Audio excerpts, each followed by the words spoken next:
Hello and welcome back to JPNN. We've got a decent amount of news for you guys today. It's been a while since we've done a show. So let's go ahead and just get into it. Because Activision's got some shit now again. Jesus.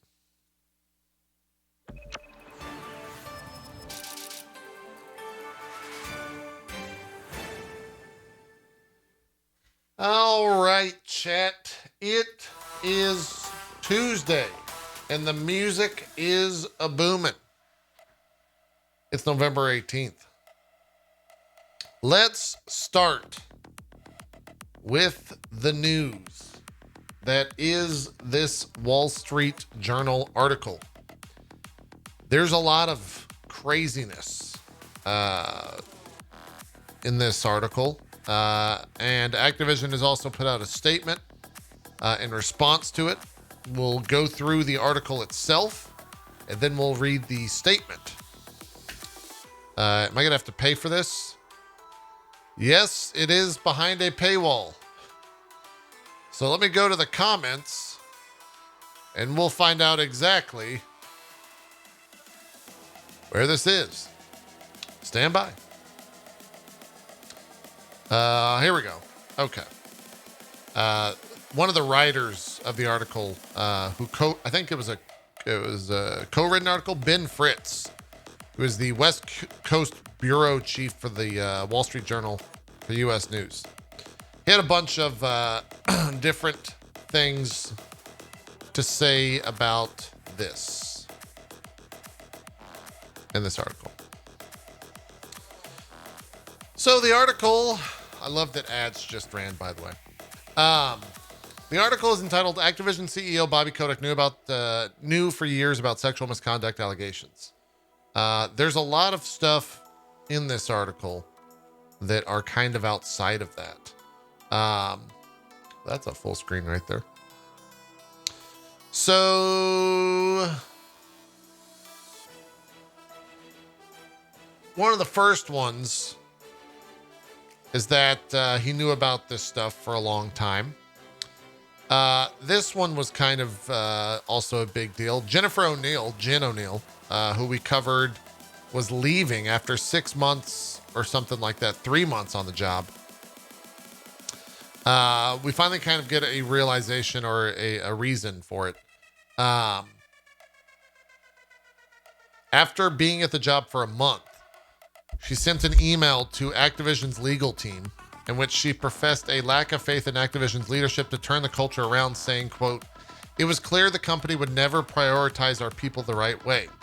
Ms. O'Neill said in the email that she had been sexually harassed in her career at Activision, and that she was paid less than her male counterpart at the helm of Blizzard, and wanted to discuss her resignation.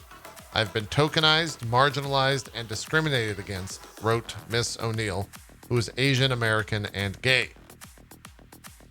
She described a party for an Activision development studio she attended with Mr. Kotick around 2007, in which scantily clad women danced on stripper poles. At the same party, a DJ encouraged female attendees to drink more so the men would have a better time, according to another person who was present. Mr. Klasky said Mr. Kotick didn't remember attending such a party. The company announced on November 2nd that Ms. O'Neill is leaving Blizzard at year end. Ms. O'Neill said in an email statement that she made a decision that was best for her and her family. In a lot of ways, it just continues. To say it gets worse is kind of a weird statement, but there's a lot of stuff here. Dan Bunting, co-head of Activision Treyarch Studio, was accused by a female employee of sexually harassing her in 2017 after a night of drinking, according to people familiar with the incident. Activision's Human Resources Department and other supervisors launched an internal investigation in 2019, recommended that he be fired. But Mr. Kotick intervened to keep him. These people said Mr. Bunting, who led Treyarch through the production of several successful Call of Duty games, was given counseling and allowed to remain at the company, these people said. Mr. Bunting didn't respond to a request for comment. The Activision spokesperson said an outside investigation was conducted in 2020. After considering potential actions in light of that investigation, the company elected not to terminate Mr. Bunting, but instead to impose other disciplinary measures, she said. Mr. Bunting left the company after the Journal asked about the incident. It continues.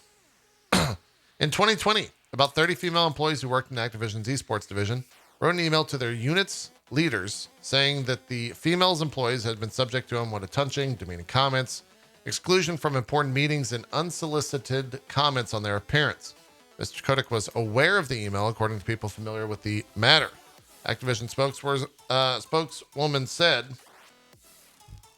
that after meetings with representatives of the group, the company took steps in providing diversity and inclusion training to the esports leadership team. In 2006, one of his assistants, referring to Bobby Kotick, complained that he had harassed her, including by threatening in a voicemail to have her killed, according to people familiar with the matter. He settled the matter out of court, the people said. The Activision spokeswoman said Mr. Kotick quickly apologized for 16 years ago for the obviously hyperbolic and inappropriate voicemail, and he deeply regrets the exaggeration and tone in his voicemail to this day. In 2007, he was sued by the flight attendant on a private jet he co-owned.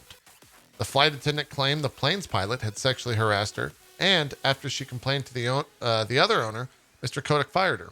The defendants denied the allegations, and a separate action related to legal fees in the case. An arbitrator, citing what he said was sworn testimony, wrote that Mr. Kotick told the flight attendant and her attorneys, "I'm going to destroy you."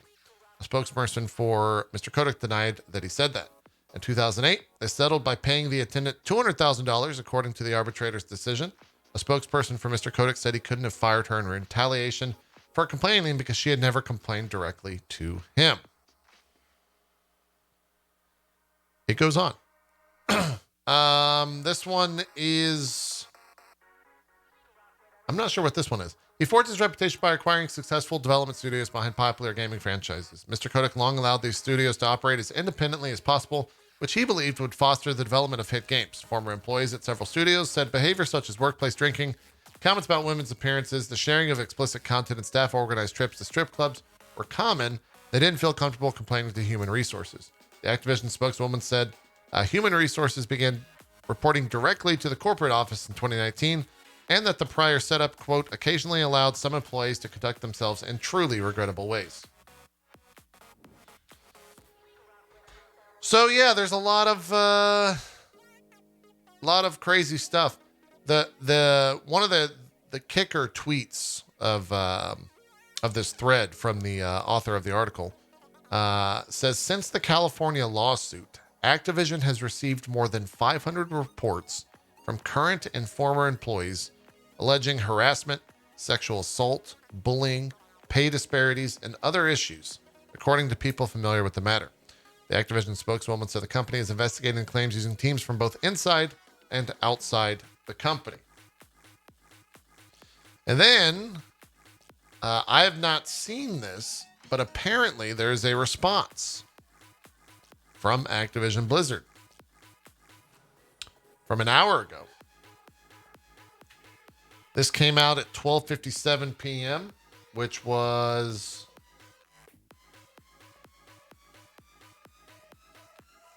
about 90 minutes ago.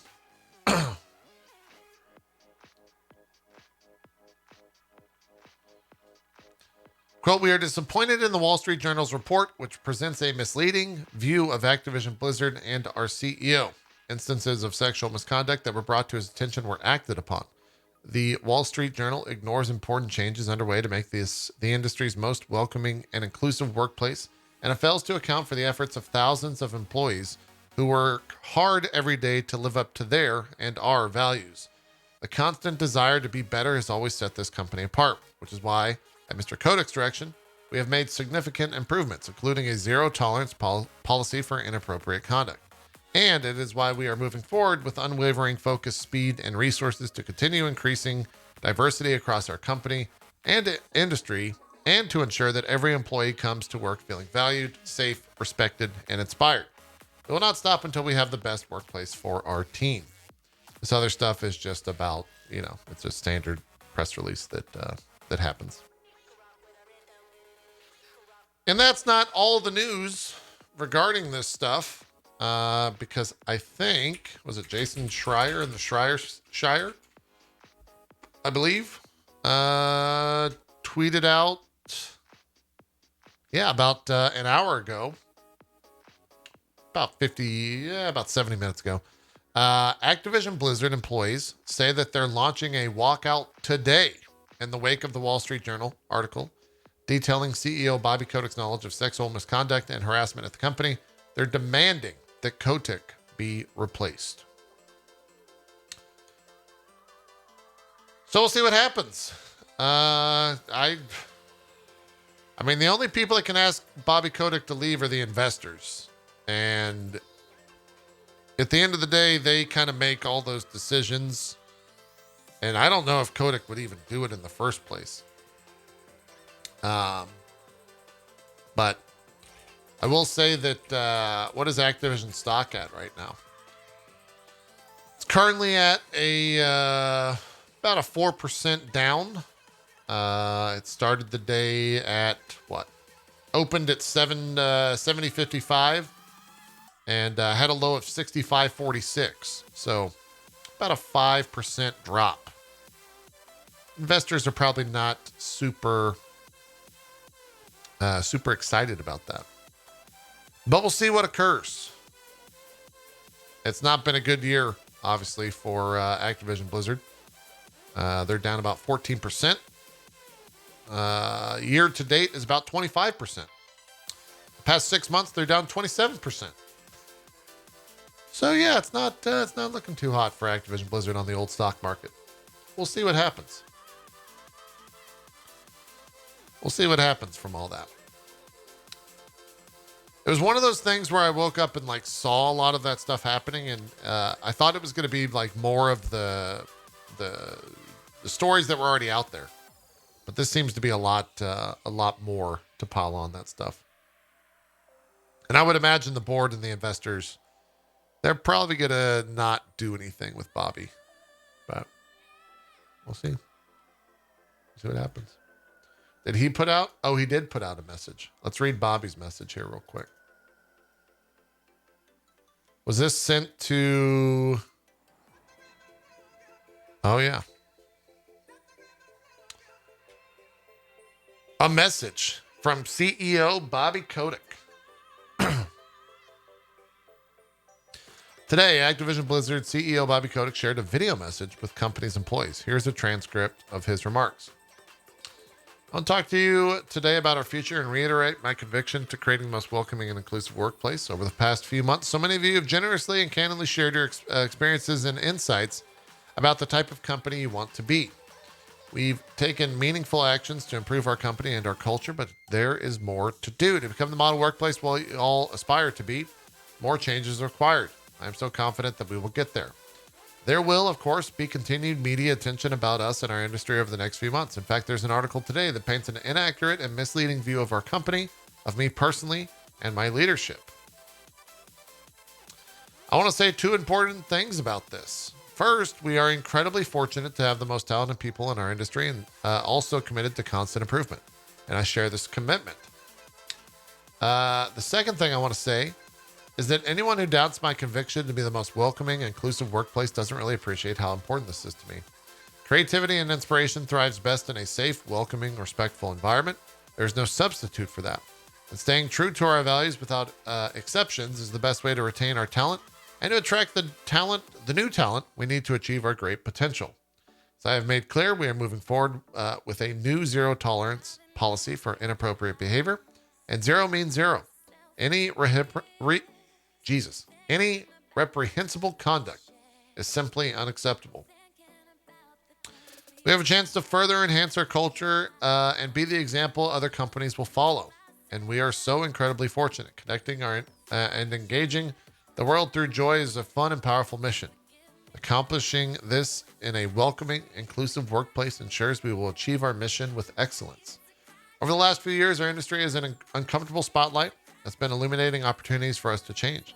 And we must all, including me, embrace this this need for change so we can bring our best selves to the very best place to work.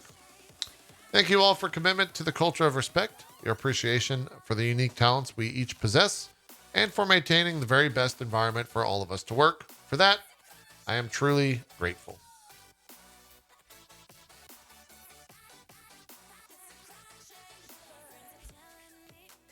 We'll see what happens. Yeah, hell of a Tuesday there at Activision Blizzard today. Oh, we got a board response here. What's the board response?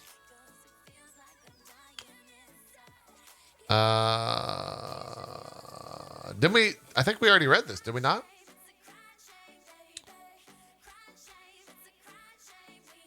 The Activision Blizzard board remains committed to the goal of making Activision Blizzard the most welcoming and inclusive company in the industry. Under Bobby Kotick's leadership, the company is already implementing industry-leading changes, including a zero-tolerance harassment policy and a dedication to achieving significant increases to the percentages of women and non-binary people in our workplace, and significant internal and external investments to accelerate opportunities for diverse talent. The board remains confident that Bobby Kotick appropriately addressed workplace issues brought to his attention. The goals we have set for ourselves are both critical and ambitious. The board remains confident in Bobby Kotick's leadership, commitment, and ability to achieve these goals. Nothing's changing. Yeah. All that article did was drop stock prices in a post Call of Duty launch. And yeah, they're going to continue. They're just going to continue.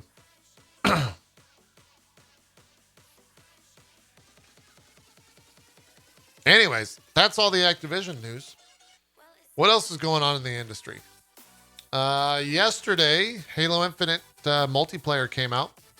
It hit more than 270,000 concurrent players on Steam within 8 hours of release.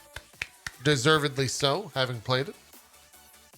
I think that's an all-time record for Xbox Game Studios. So congrats to them. League of Legends announced a bunch of games today, as well as released a bunch of games. The Ruined King, a League of Legends story, came out, as well as like a rhythm game with Ziggs and Heimer in it.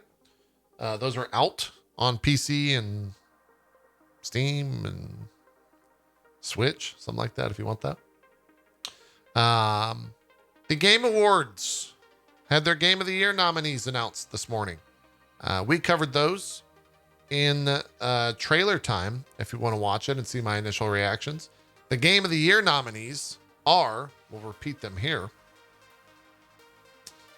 Deathloop, It Takes Two, Metroid Dread, Psychonauts 2, Ratchet & Clank Rift Apart, and Resident Evil Village. I guess Ratchet & Clank 2 would be my pick out of that. Maybe It Takes Two. I don't understand this like giant mass appeal for Deathloop, but I think Deathloop was in every category this year. The critics really liked it. They were super into it. What else is going on? We got some new Game Pass stuff. Dead Space and Dragon Age are headed to cloud. Deer Simulator, Evil Geniuses 2, Exo 1, Fae Tactics, Undungeon, Mortal Shell, My Friend Pedro, and Next Space Rebels. But really, you should probably be checking out Halo Infinite. It's free to play. You don't have to spend any money. You don't have to get it. You don't have to do anything. You just download it. What else is there? NVIDIA's image scaling has gone open source. It is now available to all games. That's kind of cool. Is that one of the first things that NVIDIA is like? Because DLSS is not open source, but I think the AMD equivalent is the FDR, whatever it's called. Something like that.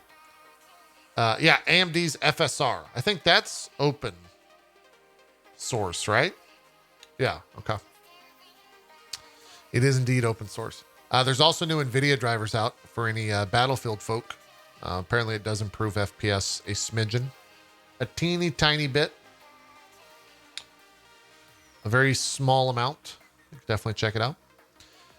By the way, if you didn't know, Eurogamer.net wrote a pretty interesting article about the launch of Battlefield 2042 over the weekend, calling it a disaster.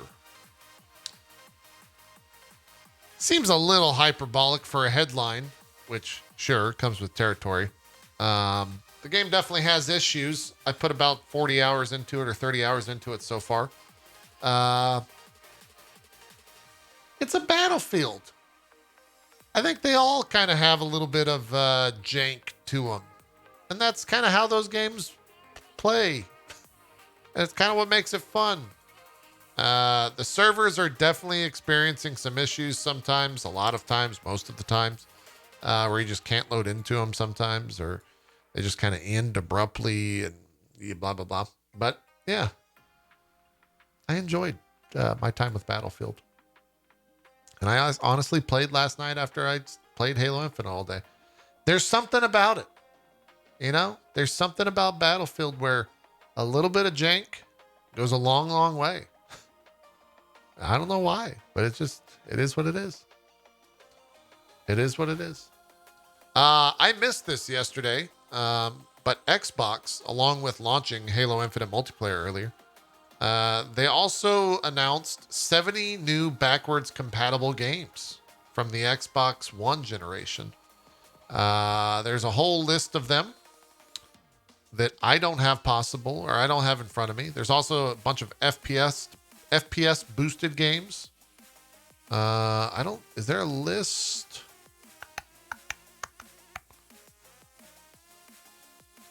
The entire Max Payne series, the Fear franchise, the entire Skate franchise, Dead or Alive Ultimate, Star Wars Jedi Knight 2, Star Wars Starfighter, the Otagi franchises. There's a lot there. So, seems they did some work, but all that kind of got pushed aside because Halo Infinite launched. It's been a couple days as well since we've done JPNN. So, Chad, if you guys have any big news stories that you want us to feature, by all means. Oh, yeah, I kind of wanted to talk about this today because I think today is the launch day. G4 TV is back. It is on. It's on Twitch, it's on YouTube, and it's also on cable. I don't know how to watch it on cable, but I do know that it's only on certain networks. But it's launched. They've got a bunch of Twitch influencers that are a part of that network now, the G4 TV network. People like Will Neff, people like Cassim, stuff like that. But yeah, X-Play, that's a show that's on there. Attack of the Show, also a show that's on there. All that stuff exists. Yeah, Golden Boy, that's right. Golden Boy now works at G4 TV. Forgot about that. Friend of the stream. Yeah, Xavier Woods is a part of it, involved, something like that. There's a lot of people that are a part of it. But I think they're having their big premiere today. So good luck to them. I watched a lot of G4 growing up. And so it's cool to see that stuff back. There's also a new, we covered it in trailer time, but there's a new Outriders expansion today, as well as update. The new Horizon and World Slayer expansion came out today. You can grab that if you want.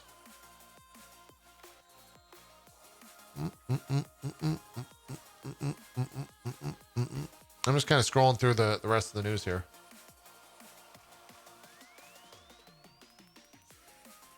That's kind of it. Right now, news is in this weird place where there's not that much big news. And it's mostly just game releases. Oh, World Slayer is next year. So okay. I was confused by that in the trailer. So the update is today, but the expansion is not out till next year.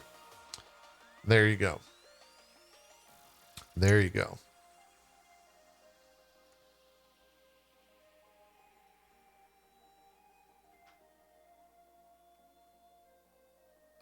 Yeah, I think that's it.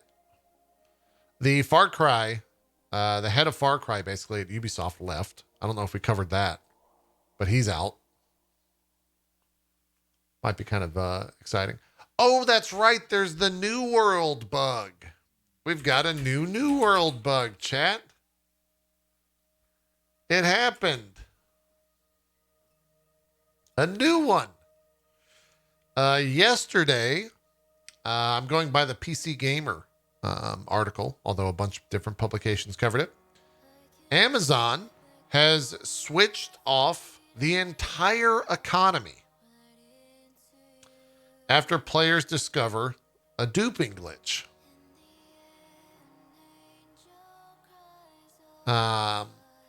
We'll read the article. Over the weekend, New World players discovered a glitch in Amazon Games' recently launched MMO, and not for the first time. This one allowed players to duplicate furniture among many other items. Though the duping of trophies, furnitures that buff you in the world, rare and expensive, is what got folks extremely hot under the collar. Players could use this glitch to duplicate a particularly expensive item and sell it for free money. There was something of a conflagration on the game's official forums about this exploit, with players who posted the methodology explaining they tried to report it through back channels before going public after Amazon Games took no action. This is me adding to the story. For anyone aware, or not aware, I should say, Amazon has a bug forum for New World. And one of the ways that you can report bugs is by posting the exploit just in the forum. You just post it. And so when that happens, you can just go read and browse the forum at any point and find all of the bugs just open right there for all to see. And I think that's like one of the only ways to report it. I don't know if that's changed since like 2 weeks ago. But yeah, if you just browse that forum, you can get a lot of fun things.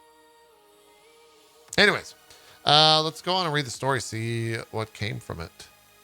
Needless to say, this sparked a reaction, all right, and some rather spicy back and forth between angry players and community reps. The following text was soon posted by the community manager, Tosh. Hi all, we are aware of the possible, Hi all, we are aware of a possible duplication exploit that has been circulating in the forums and social media. We are disabling all forms of wealth transfer between players, i.e. sending currency, guild treasury, trading posts, player-to-player trading, while we investigate. Any player that is engaged in the use of this exploit will be actioned against. Once the duplication exploit has been investigated, we are ready to turn on wealth transfer again. We will update this post. Thank you for understanding.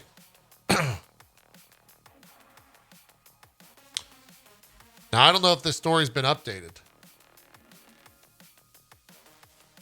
but it looks like it's still turned off.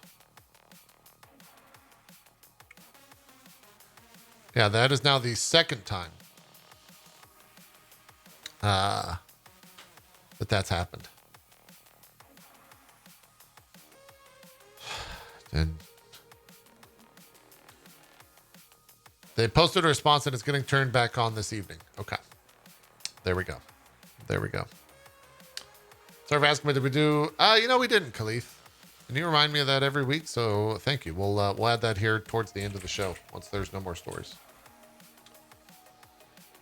Yeah, I really hope that Lost Ark, another Amazon published, it's not necessarily created by, but an Amazon published game launches without all of those giant issues. It seems like it's going to be fine, but let's get some Praga in the chat for that. All they're doing is localizing it. You're right. Hopefully they don't.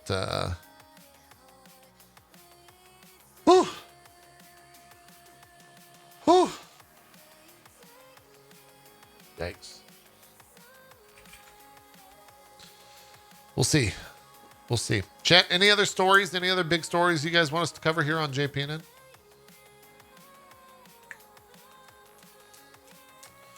We're not going to make fun of GTA Definitive. No, because I truly don't care that game came out. And people are going to buy that game if they want to buy that game. But the short thing is like, it's fucking dog shit. It's literal, actual hot trash fire. It's bad. Don't buy it. It's not the definitive edition. It's the we want to make money off of idiots that rebuy this shit. It's bad. It's really bad. That's my take on it. If you have no idea what I'm asking about, definitely go check it out. But that release is not good. It's not good. Yeah, it's basically an upscaled mobile port. That's correct. And it'll probably sell billions of copies. Well, hey, since we did miss JPNN yesterday, Khalith in the chat reminded me that we should discuss what games are coming out this week here on the week of November 15th. So we did have some big games come out today. Sherlock Holmes Chapter 1, The Wild at Heart. That Transformers Battle Pass launched with Smite. We had 2 brand new League of Legends released today. Hextech Mayhem and Ruined King. Ruined King is from the Battle Slayers devs. So hopefully it's good. I haven't seen any reviews or thoughts on it. I don't know if anyone in chat has played it that can say if it's good or not. But yeah, definitely let us know. Battle Chasers. What'd I say? I like, that's one of my favorite comics. I just fucked up the name. It seems okay. Is all I can say at this point. I don't know if anyone in chat's played it, but then we got a couple other big releases. Battlefield 2042 has its full release, the non-early access, non-$100 release on Friday. There's also the 2 Pokemon Brilliant Diamond and Pokemon Shining Pearl. Those are launching Fridays, are launching this Friday. And then that's kind of it for the week. This would have been early access launch on the 19th for Endwalker, but that got delayed. So, Sag. But hey, we'll see you on the 3rd, 2 weeks from now. 2 weeks from Friday, I should say. What are we, like 18 days out? 18 days out? Something like that. Not necessarily video game news, but gaming adjacent news. Arcane Act 2 is out. So is Act 1. Act 3 finishes up the Arcane Season 1 story on Saturday. If you're not watching Arcane, what the fuck are you doing? You need to watch that shit. It's great. It's so fucking good. It's incredible. It's some of the best animation I've ever seen, ever, of anything, ever, period. That's how good it is. And the story's very good as well. Even if you say things like League of Legends is shit, that's fine. Arcane is not. League of Legends can be shit, and a TV show about the world of League of Legends can be fantastic. You know? That finishes up on Saturday. There's also another game-related thing coming out, like show-wise. Witcher's not till December.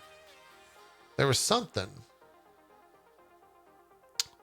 Oh, yeah, there's Wheel of Time. That launches on Friday. Well,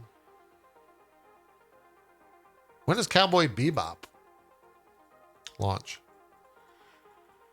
I do not know as much about human relationships as I thought. The 19th? Oh, that's this week. Okay, we got a lot of stuff to watch. On Friday. We got Boba Fett. We got a Halo TV series. We got a lot. So, little shorts but sweet. JPNN. Probably won't do a JPNN tomorrow. We're doing a sponsored stream for SMT5. That'll be at 4 p.m. Eastern, probably for about 2-3 hours after Drop Frames tomorrow. We'll return with the news and trailers on Thursday, and we'll see where we go from there. All right. Thank you for watching JPNN. If you're watching here live on Twitch, I think we're going to jump into some Halo with Co. Here in about 5 or 10 minutes. And we'll see where the rest of the day takes us. Okay? Great. We're out of here. We'll see you Thursday for more JPNN. We'll see you tomorrow for the old drop frames. Have a good rest of your day. We're out of here.